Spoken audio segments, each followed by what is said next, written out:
हाँ तो साथियों, स्वागत है आप सभी लोगों को हमारे इस यूट्यूब चैनल एच स्टडी पर। जीव विज्ञान का ऑब्जेक्टिव क्वेश्चन का ये क्वेश्चन नंबर हम लोग का 9 से देखना था। ठीक है, तो क्वेश्चन नंबर 9 हम लोग देखेंगे आज के। ये देखिए यहाँ पे आज के सेशन में 9 नंबर क्वेश्चन हम लोग को देखना है। ठीक है, पहला क्वेश्चन आप लोगों को बोला जा रहा है कि ब्रायोफाइलम के कौन से भाग में कायिक प्रवर्धन होता है। ब्रायोफाइलम के कौन से भाग में कायिक प्रवर्धन होता है ये आप लोगों को बताना है। पत्तियां में कि जड़ में, तना में या फिर फूल में। ठीक है, तो ब्रायोफाइलम का जो ये पत्तियां होता है तो इसी से कायिक प्रवर्धन होता है, यानी ठीक है, इसी से दूसरा चीज़ हम लोग मतलब ब्रायोफाइलम में लगा सकते हैं। ठीक है, यानी ये जो है ऑप्शन नंबर ए यहाँ पर करेक्ट होगा। नेक्स्ट क्वेश्चन, मानव मादा में अंडाणु में निषेचन होता है। ठीक है, यानी मानव मादा में निषेचन जो है वो कहाँ होता है। ठीक है, यहाँ पर आप लोग का ऑप्शन है गर्भाशय, अंडाशय, योनि या फिर फैलोपियन नाली का। ठीक है, तो यहाँ पर जो आप होगा आप लोग का ऑप्शन नंबर डी करेक्ट होगा। फैलोपियन ट्यूब में ये जो होता है निषेचन होता है। ठीक है, इसको आप लोग याद रखिएगा।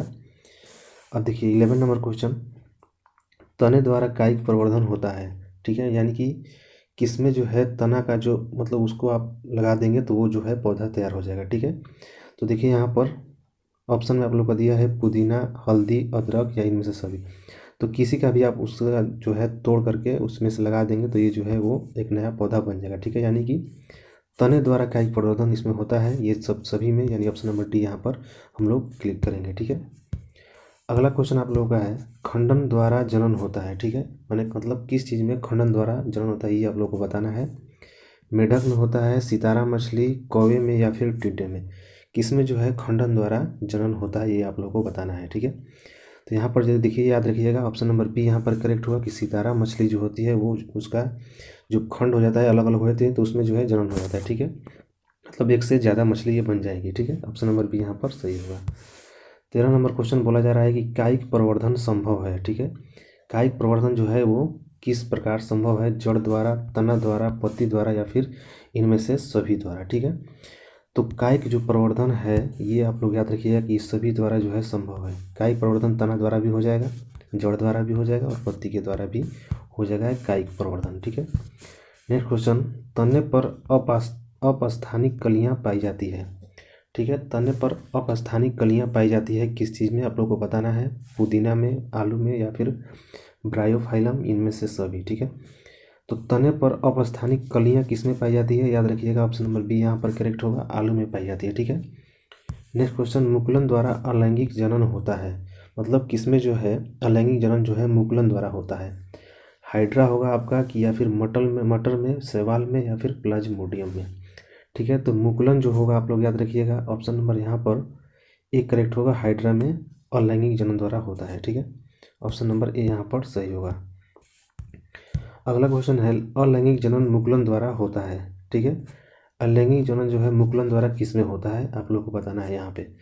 तो ये जो ये आपको याद रखिएगा अलैंगिक जनन जो होगा मुकुलन द्वारा यीस्ट में होता है। यहाँ पर ऑप्शन नंबर बी यहाँ पर सही होगा। ठीक है, अब देखते हैं हम लोग नेक्स्ट क्वेश्चन 17 नंबर, निम्न में से कौन मानव में मादा जनन तंत्र का भाग नहीं है। ठीक है, यानी मादा जनन का बात किया जा रहा है कि कौन सा भाग नहीं है, अंडाशय, गर्भाशय, डिम्बवाहिनी या फिर शुक्रवाहिका। ठीक है, तो यहाँ पर ये जो है आप लोग का ये जो है मादा जनन अंग है, ये भी मादा जनन अंग है, ये भी मादा जनन अंग है। ठीक है, तो बोल रहा है कि कौन भाग नहीं है, तो यहाँ पर ऑप्शन नंबर सी करेक्ट होगा, शुक्रवाहिका ये जो है मादा जनन अंग नहीं है, ये जो है आप लोगों का नर जनन अंग है। ठीक है, याद रखिएगा। नेक्स्ट क्वेश्चन, पराग कोष में होते हैं। ठीक है, पराग कोष में क्या चीज़ होते हैं, यहाँ पर बाह्यदल होगा कि अंडाशय, अंडप होगा या फिर परागकण। तो फूलों के जो पराग कोष होते हैं उसमें क्या रहते हैं, तो परागकण रहते हैं। ठीक है, फूलों में क्या रहते हैं पराग कोष में, तो परागकण यहाँ पर याद रखिएगा, ऐसे भी आप लोग को इससे याद हो जाएगा डायरेक्टली, उससे रिलेट है। ठीक है, नेक्स्ट क्वेश्चन, गतिशील जनन कोशिका को नर युग्मक तथा जिस जनन कोशिका में भोजन का भंडार संचित होता है उसे क्या कहा जाता है। ठीक है, यहाँ पर आप लोग को बताना है, तो ये जो है इसका आंसर जो है ऑप्शन नंबर डी करेक्ट होगा, मादा युग्मक उसको बोलते हैं। ठीक है, यानी फिर से क्वेश्चन को देख लीजिए, दिया है कि गतिशील जनन कोशिका को नर युग्मक तथा जिस जनन कोशिका में भोजन का भंडार संचित होता है उसे क्या कहते हैं, तो मानव ये जो क्या जी मादा युग्मक उसको बोलते हैं। नेक्स्ट क्वेश्चन, एड्स रोग का प्रमुख कारण क्या है। ठीक है, तो एड्स रोग का प्रमुख कारण क्या है, आप लोग सभी लोग ये जानते हैं, सभी जगह विज्ञापन भी देता है, असुरक्षित यौन संपर्क से जो होता है एड्स रोग होता है। यहाँ पर ऑप्शन नंबर ए करेक्ट होगा। अगला क्वेश्चन है आपका, पंखुड़ियों का रंग अधिकतर कैसा होता है। ये आप लोगों को बताना है कि पंखुड़ियों का रंग जो है अधिकतर कैसा होता है, पीला होगा, हरा होगा, फिर सफ़ेद या फिर लाल, अधिकतर कैसा रंग का होता है। ठीक है, तो देखिए याद रखिएगा, पंखुड़ियों का जितना भी मतलब कलर मैक्सिमम जो होता है ग्रीन कलर का होता है। ऑप्शन नंबर बी यहाँ पर सही होगा। ठीक है, हरा रंग का होता है। अगला क्वेश्चन है, फूल का कौन सा भाग फल में बदलता है। ठीक है, मतलब फूल जो होता है उसका कौन सा भाग आगे चल करके वो ऑटोमेटिक फल वो बन जाता है। ठीक है, तो फूल का जो होता है आप लोगों का, फूल का जो भाग होता है अंडाशय। ठीक है, तो यही जो बन जाता है आगे चल के फल बन जाता है। ठीक है, यहाँ पर ऑप्शन नंबर सी करेक्ट होगा। अगला क्वेश्चन आप लोगों का है 23 नंबर, पराग नलिका का बीजांड की ओर वृद्धि करना किस प्रकार के अनुवर्तन से संबंधित है। ठीक है, यहाँ पर आप लोग का दिया है प्रकाशानुवर्तन, गुरुत्वानुवर्तन, रसायनानुवर्तन या फिर जलानुवर्तन। ठीक है, तो यहाँ पर जो होगा देखिए, प्रकाश के प्रति अगर जहाँ पर कहीं पौधा मुड़ रहा है तो प्रकाशानुवर्तन होगा, ये तो इसमें नहीं होगा। गुरुत्व के अधीन यानी कि पेड़ पौधे की टहनियाँ जो है नीचे की ओर झुक रही है तो गुरुत्वानुवर्तन होगा। ये बोल रहा है कि बीजांड की ओर वृद्धि करता है। ठीक है, तो बीजांड में क्या होता है, जैसे परागकण हो गया, जो भी चीज़ हो गया वो क्या है, रसायनानुवर्तन, रसायन है उसमें। ठीक है, तो रसायन के कारण वो जो है इसका जो है उसका झुकाव हो रहा है पेड़ पौधे का। तो यहाँ पर ऑप्शन नंबर डी करेक्ट होगा, रसायनानुवर्तन, इसको हम लोग सेलेक्ट करेंगे। ठीक है, अगला क्वेश्चन है, भ्रूण को माँ के रुधिर से ही पोषण मिलता है, इसके लिए एक विशेष संरचना होती है जिसे कहते हैं। ठीक है, यानी जो ये भ्रूण होता है उसमें मतलब माँ के रुधिर से उसमें को भोजन मिलता है। ठीक है, रुधिर यानी खून से उसका भोजन मिलता है, तो इसके लिए एक विशेष संरचना होती है, उसको क्या बोला जाता है, ये आप लोग को बताना है। ठीक है, तो यहाँ पर देखिए ऑप्शन आप लोग का दिया क्या है, अंडवाहिका, अंडाशय, ये प्लेसेंटा, इनमें से सभी। ठीक है, इसको हम लोग बोलेंगे ऑप्शन नंबर सी यानी कि प्लेसेंटा। ठीक है, उसको क्या बोला जाएगा, प्लेसेंटा उसको बोला जाएगा। ऑप्शन नंबर सी यहाँ पर करेक्ट होगा। अगला क्वेश्चन है आप लोगों का, लैंगिक जनन में आवश्यकता होती है। ठीक है, लैंगिक जनन में आवश्यकता किस चीज़ का होता है, केवल नर जननांग, केवल स्त्री जननांग या फिर दोनों। तो लैंगिक जनन की बात किया जा रहा है तो इसमें जो होगा आप लोगों का दोनों होगा। ठीक है, यहाँ पर ऑप्शन नंबर सी करेक्ट होगा। ठीक है, अलैंगिक की बात करता है तो कोई एक ही करता है। ठीक है, लैंगिक का मतलब क्या होगा, वो दोनों होगा, नर होगा और स्त्री दोनों होगा। ठीक है, अगला क्वेश्चन देखते हैं हम लोग 26 नंबर, पुंकेसर पुष्प का कौन सा जननांग है। ठीक है, तो पुंकेसर, तो पुं से इसे याद रखिएगा कि पुरुष, इससे रिलेटेड होगा, पुरुष यानी कि नर। ठीक है, तो यहाँ पर क्या होगा आप लोगों का ऑप्शन नंबर जो होगा एक करेक्ट होगा कि नर को ये जो है जननांग है। ठीक है, 27 नंबर क्वेश्चन हम लोग देखेंगे। 27 नंबर आप लोगों को क्या दिया गया है, पुरुषों में यौनारंभ के लक्षण है। ठीक है, यानी कि जो यौन प्रारंभ होता है तो उसका लक्षण क्या है, दाढ़ी मूंछ का उगना, कंठ का फूटना, मांसपेशियों में उभार आना या ये सभी। तो यहाँ पर जो होगा आप लोग का ऑप्शन नंबर डी यानी ये सभी जो होगा परिवर्तन होने लगता है जब यौनारंभ होता है मनुष्यों में। ठीक है, यहाँ पर ऑप्शन नंबर डी होगा करेक्ट। ठीक है दोस्तों, क्या है कि ये आप लोगों का जैसे हम डेली सेशन में ये भी जोड़ने वाले हैं, जैसे कि मैथ का होगा टॉपिक वाइज ऑब्जेक्टिव जो आप लोगों का बहुत सारा क्लियर होने लगेगा। ठीक है, वहाँ टाइप वाइज पार्ट करके मतलब 20 से 25 मिनट में 2-2 3-3 टाइप आप लोगों को पार किया जाएगा। ठीक है, तो ये जो है हम लोग वीडियो तत्काल लेकर आने वाले हैं।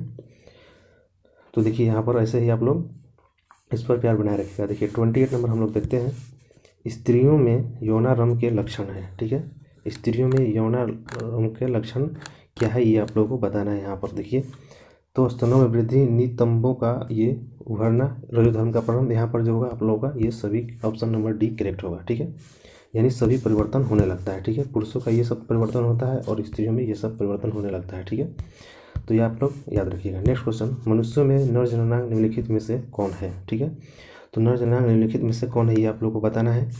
तो ये देखिए सभी यहाँ पर सही होगा, वृषण, शुक्रवाहिका और मूत्रभाग। ठीक है, ये तीनों जो है ये सभी क्या है, नर जननांग है। यहाँ पर ऑप्शन नंबर डी हम लोग सिलेक्ट करेंगे। अगला क्वेश्चन है, शुक्राणुओं का मोचन कहाँ होता है, ये आप लोग को बताना है। शुक्राणुओं का मोचन कहाँ होता है, अधिवृषण, शुक्रवाहिका, वृषण या फिर शुक्राशय। ठीक है, तो शुक्राणुओं का जो मोचन होता है यहाँ पर ऑप्शन नंबर बी करेक्ट होगा, शुक्रवाहिका में होता है। ठीक है, अगला क्वेश्चन आप लोग का है, स्त्रियों में अंडाशय की संख्या कितनी होती है। तो ठीक है, इसको आप लोग याद रखिएगा कि स्त्रियों में अंडाशय की संख्या कितना होता है, तो 2 होता है। ऑप्शन नंबर बी यहाँ पर करेक्ट होगा। नेक्स्ट क्वेश्चन, मनुष्य में निषेचन के फलस्वरूप बनता है। ठीक है, मनुष्य में जब निषेचन होता है उसके फलस्वरूप क्या बनता है ये आप लोगों को बताना है। तो जब निषेचन होता है तो क्या बनता है, उसको सब दोनों मिलकर के क्या हो जाएगा, युग्मनज बनाते हैं। यहाँ पर ऑप्शन नंबर सी जो होगा करेक्ट होगा, इसको आप लोगों को याद रखना है।